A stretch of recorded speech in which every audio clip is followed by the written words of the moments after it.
Good evening, hello, salamat malam, and assalamu alaikum to whoever is watching around the world. Welcome to the Fast and the Furious FF group in Bali, Frankie and Francis group, or Francis and Frankie group, whichever way, doesn't make any difference whatsoever. We're here to have a good time on our weekly podcast here. My business partner, Francis, and I'm Frankie. And this is our first podcast, and we're just going to be talking life in general in Bali and around the world. That's why I said hello to everyone around the world in whichever way you say hello. Absolutely. Yeah. Frankie, how are you? Well, I like to say living the dream, as the Aussies would say. But it's been very stressful of late, being here, working away. But at the same time, this stress comes with rewards, so it's all right. It's not such a big deal, and that comes part and parcel with starting business in a foreign country. So it's good. It's good. Like I said, I always say to people, stress is not a bad thing. Sometimes stress keeps you going. Yeah. And if you want to be successful in life, stress is part and parcel with life. Yeah. You know what I mean? If you've got no stress in life, then guess what? I think you're doing something wrong. Yeah. You know what I mean? Absolutely. You might as well be sleeping if you have no stress. And I think anyone that sleeps more than 6 to 8 hours a day is probably, I think, oversleeping, to be honest. I think it's a bit too much sleep. You can't be very productive if you're sleeping more than 6 to 8 hours a day. Yeah. I think minimum the body needs is about 6 hours, and probably maximum, I'd say 8 hours. Yeah. Yeah, but it's good. Well, what about yourself? How's your day been? I mean, it's been very interesting. You know, we've had, since we started this company, you know, from, I think, the beginning of this year, it's been really a good ride, very rewarding, a lot of things to learn. And as you said, you know, starting a business in a foreign country, you have to navigate the legalities, hiring people, setting up this office space where we eat in this moment. It's been a really journey and a half, but I would say it's been fun. 6 months has flown, but 6 months, yeah. It's freaking good, eh? Like, you sometimes scratch your head and think, wow, done a lot in 6 months. Yeah. It's a heck of an achievement. What have we got? Over 20 staff now? Yeah, we have months? more than 20 staff. If you include the construction team, probably like over 30. Yeah. Wow, we're renovating a mansion. We've bought a block of land, which we're about to, get the AOK to start building on. And we're in the process of purchasing another block of land. We've got shares in a potato business. And absolutely, yeah. Go potato. Yeah. Stop eating McDonald's. Yeah, we have also, that's another part, like apart from the food and beverages line of business, we also have consultants line of business where we're helping other people with different issues, maintenance, gardening, landscaping, and it's been a very rewarding experience. And we've done this all in 6 months. It's crazy when you think about it. When you think it's about absolutely it. crazy. Yeah. Like when you think back to where it all started from and where it is now, like, okay, we haven't made $1 million yet, but we're getting there, we're going to get there. Yeah. And anyone who wants to join the journey, there's money to be made here. Absolutely. Most definitely. It kind of, like I've always said, Bali sort of reminds me of Sydney 25 to 30 years ago, when property was affordable, when taxes were lower, before everything became just fast lane, crazy stress. I mean, like I was saying to you before, like now, almost the average rental in Western Sydney in a suburb is about 1,200 AUD a week. And the average house price is between 1.5 and 1.7 million dollars AUD for just a general family home. Nothing special this is yet. So affordability in Australia, in particular Sydney, has just become just not manageable. And that's why people are so stressed there. And every time I come here, I said to you, I'm stressed, but I'm not stressed in a negative way. Yeah. I'm actually stressed in a positive way because I'm actually getting things done. Yeah. Sydney just seems like, in Australia in general, because even Queensland has boomed, it just seems like it's gone to a point where it's just out of control. Yeah. People are stressed, they're overwhelmed, bills. Sydney's got a lot of crime, so does Melbourne. It's not the place it was 25, 30 years ago. Yeah.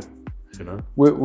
I have this also brings me to another question. You know, I've had, for the last 2 years, I've met really different people from Australia. And, you know, one thing that they have in common, like a lot of people are actually trying to find things to do, like yourself. You decided to invest and you have business in Australia, but you decided to invest here as well. What do you think about people wanting to leave Australia and finding other options or places to stay, and people complaining about taxes, complaining about the increase on taxes? Obviously, they also talk about like the affordability of life. Life is a bit expensive to live in Sydney or any other parts of Australia. I mean, look, for family people, I think what the main thing is with family people in general, I think change is very scary. Yeah. To just pack up your whole family. That's why I say, if you just even want a trial, you know, for as little as 150 grand, you can buy an apartment, and that's AUD, you know. You can Airbnb it most of the time, get a good income from it, and then, you know, every few months, bring your family over and see if they can adapt to the lifestyle. And honestly, it's not all that different. Plenty of Italian restaurants, Thai restaurants, American food. Yeah. And, you know, the Aussies love their pubs, clubs, all that's here. I mean, I don't do any of that stuff, but you know, everyone, each to their own, as they say, that's what they enjoy to do. But you won't miss out on any of your rugby league games. They love rugby league. All those local sports bars have them all live streaming. So many of them. AFL, cricket, they put them on everywhere. So it's almost like you're living a very similar lifestyle to Australia, but it's at a tenth of the price. Absolutely. Taxes are lower. Things are a lot more easier going. And, you know, that's where we come in. If people want to come here and they want to invest here, or they want to give it a go, we're happy to help with that transition. And help them set everything up and get everything going if need be. I mean, we're doing, like I said, doing an array of things, from that to construction, to buying land, development. We're in the process of renovating a mansion. So many things. We're in the potato business, which is the food and beverage. We're going into spa and beauty.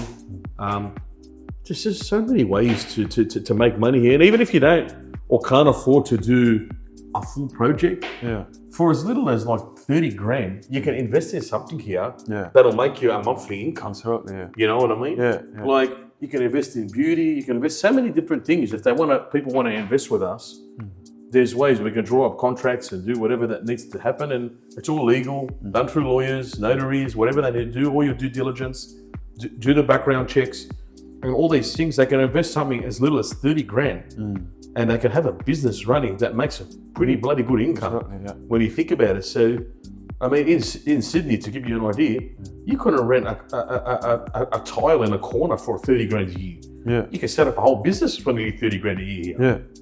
It's crazy when you think about it. And a great return, great income, you know?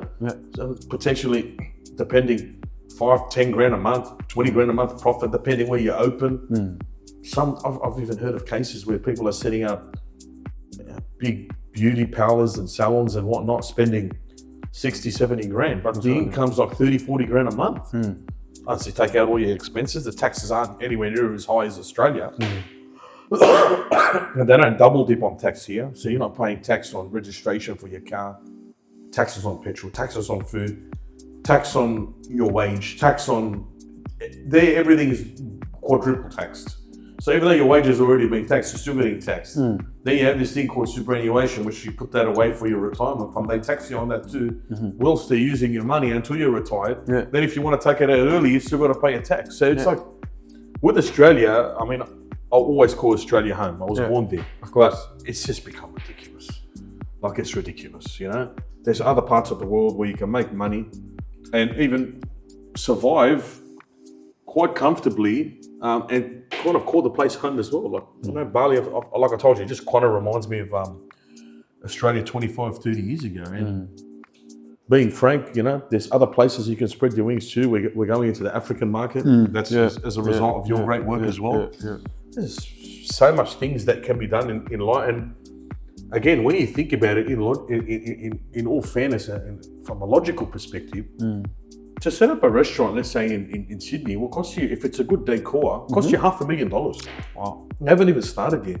You know, the average wage, you got to pay a guy 60 grand a year. If you got 10 staff in there and you're busy, that's $600,000 plus stuff. I mean, you're already in overheads over $1 million a year.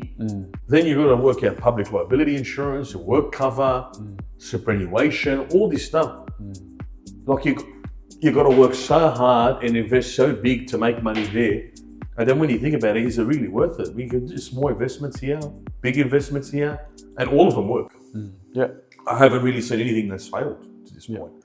So there's a lot of opportunity here. But what do you think about what do you think about people? Because also another challenge, because Bali has been it's not just now, maybe 20, 15 years ago, it used to be more Australians coming to Bali. And when you look at, let's say, places like Kuta, geographically, it used to be mostly Australian. But right now, we're looking at many countries coming to Bali, especially looking at this high influence of Russians right now. In regards to property, you know, there's this, it's like a panic or fear where people are like, oh, this property, you know, there's a lot of high level risks and scams happening, and property is not having proper documentations.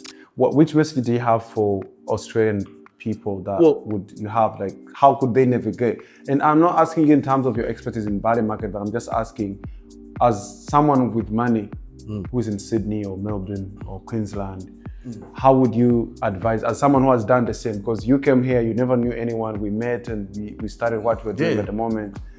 What would you say? Well, it's funny you say that. We'll touch base on how we met very quickly first, and then we'll go into that other area. And how we actually met was, we were talking online, and he showed me an apartment and everything was great. And once we'd done this is the part I'm going to come to, the due diligence, it turned out that the company that my friend Francis was working for hadn't done all the proper documentations and procedures. They hadn't paid the landowner his full rights. Now, it's not to say that they wouldn't pay the landowner his full rights, but at the same time, there's always the risk. A risk factor being that, let's, for argument's sake, say something happens to the company and they didn't pay the landowner. Technically, they don't own the land. Then technically, I paid a deposit, or let's say I paid for the whole unit or half the unit. They haven't paid the land. The landowner legally owns it until they pay him. So let's say it didn't happen. I've lost all my money. Certainly. And it's over. Yeah. So where I come to that's actually how we met. And we become business partners after that. So we started talking about business models and whatnot. So I always tell people, don't take our word for it. Go and do your research, do your due diligence. And that's what it is. Just do your due diligence. Find a good notary. If you don't want to use our notary, use your notary. Because sometimes people say, oh, it's your notary. What if you've done something or bribed your notary? Unfortunately, in all countries, these things happen.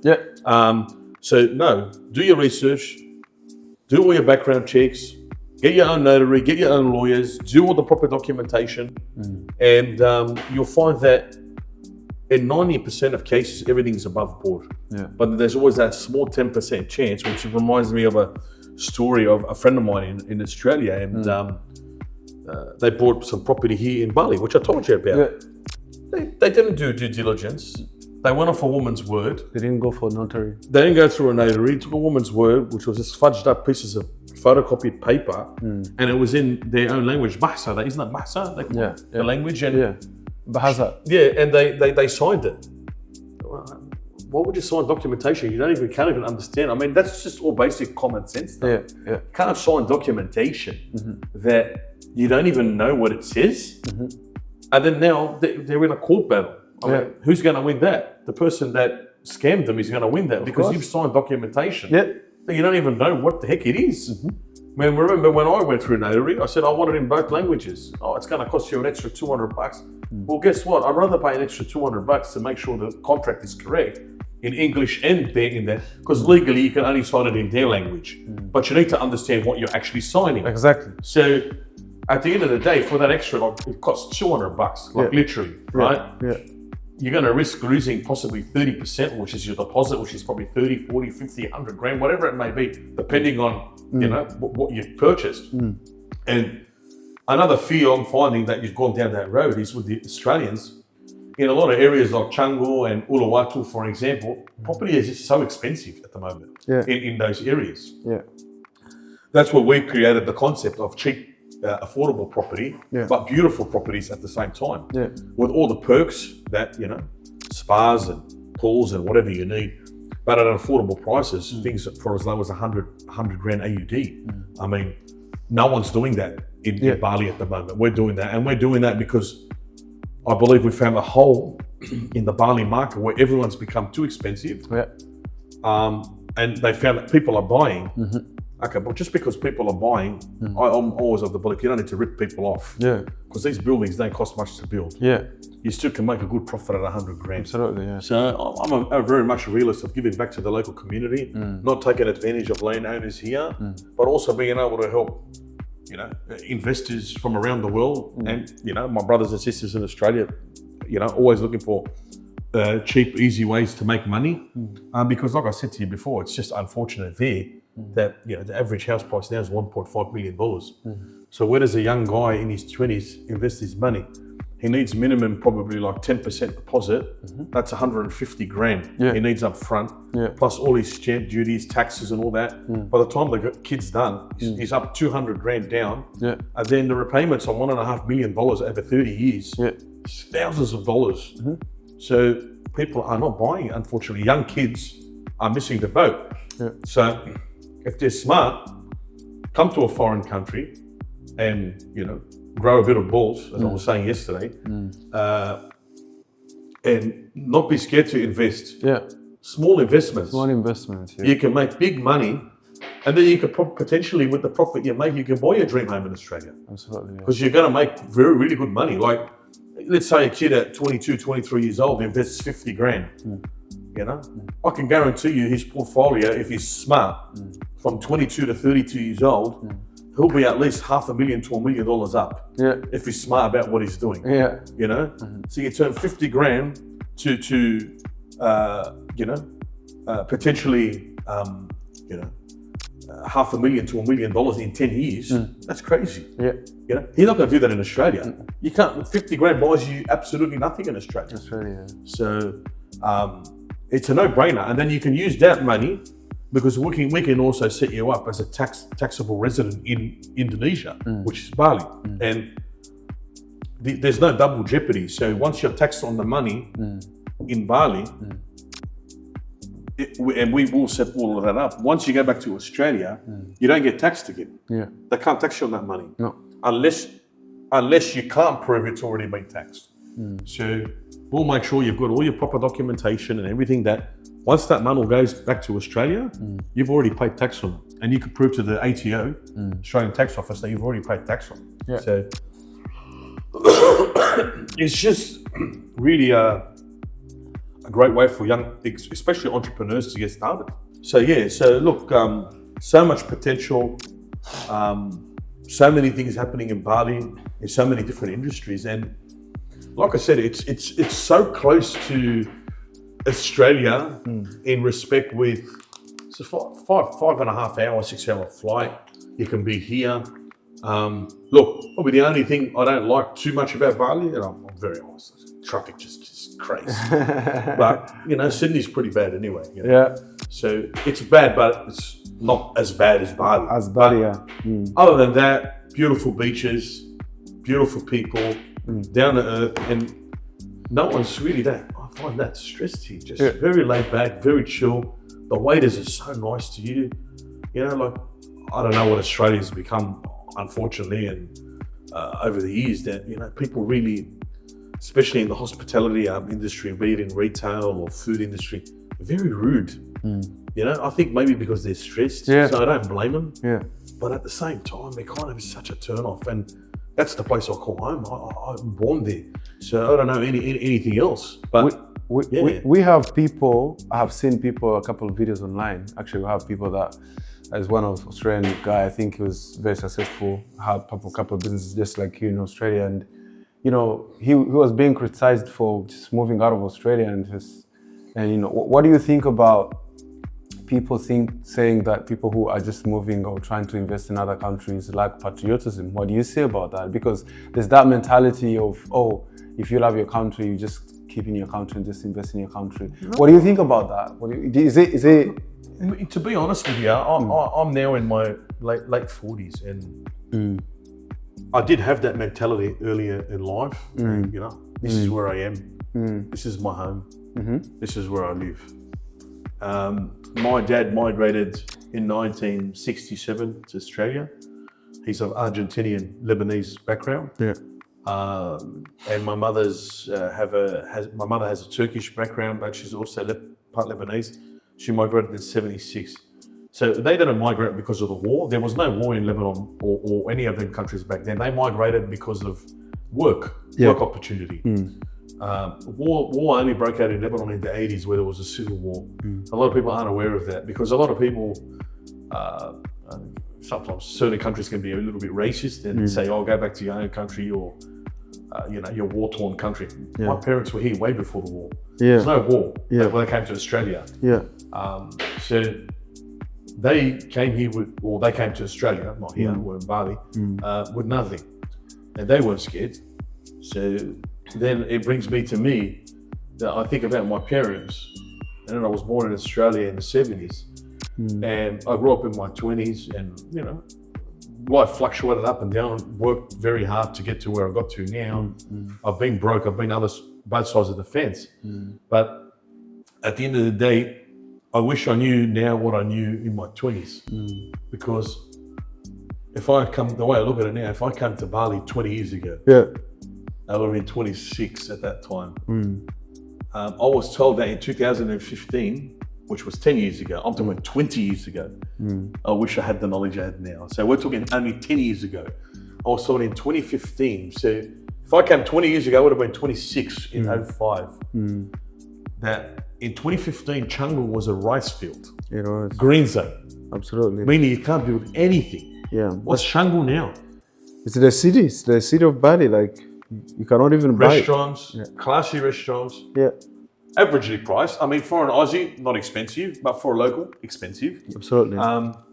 Fins, Atlas, everything's there. It's the go-to vibe place. So 10 years ago, you're buying an average property there now. It's like 300 grand. AUD. 350. AUD start from 500. Okay. AUD there you go. Started for 5 in Changul. 10 years ago, a green zone, it would have been worth nothing. It's a rice field. Absolutely. Rice fields. So I'm not talking to you about 10 years ago. I'm talking to you about, imagine I came here 20 years ago. Like, if I knew what I knew 20 years ago, and this is the advice we're trying to give people out there, is that if you're not afraid and you grow your bulls and you go and you don't be scared. At the end of the day, it's 20 to 50 grand, 100 grand you may invest. Potentially the sky's the limit. Because just like Changul was a rice field 10 years ago, 10 years before that, Changul was probably just dirt. And you could buy a plot of land for peanuts. Now you can't buy anything for under 500. So we might be having this same conversation in 20 years' time and say to you, a certain area was worth nothing.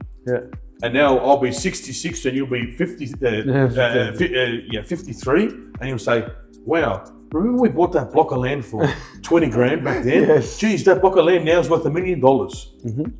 Nothing ever stays the same. Absolutely, So again, if you could foresee the future, we'd all be rich automatically. Absolutely. But without being able to foresee the future, what you've got to do, you've got to put actions and plans in place to say, you know what, this is going to be the next best thing. So another perfect example was Uluwatu.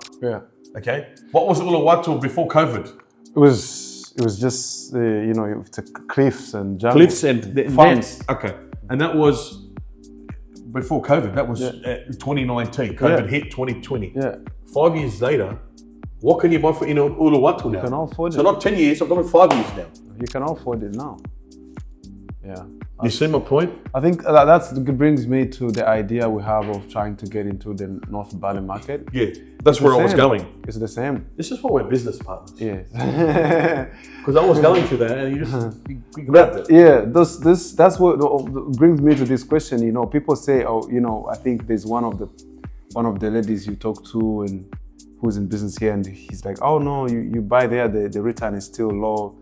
It's not good like Uluwatu. We understand that. I mean, we understand Uluwatu is Uluwatu, but if you think about what you just said, the history, the Chango went to how it was 10 years ago, 15 years ago, 20 years ago, that brings the reason why we're choosing markets like North, you know. 100%.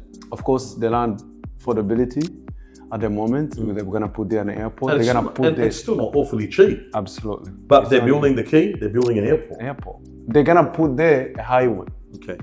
So that brings us to why we're interested in that project. So you can imagine in 20 years to come, you'll be 60 something or be 50 something. And we look back at like, oh, we made a good move.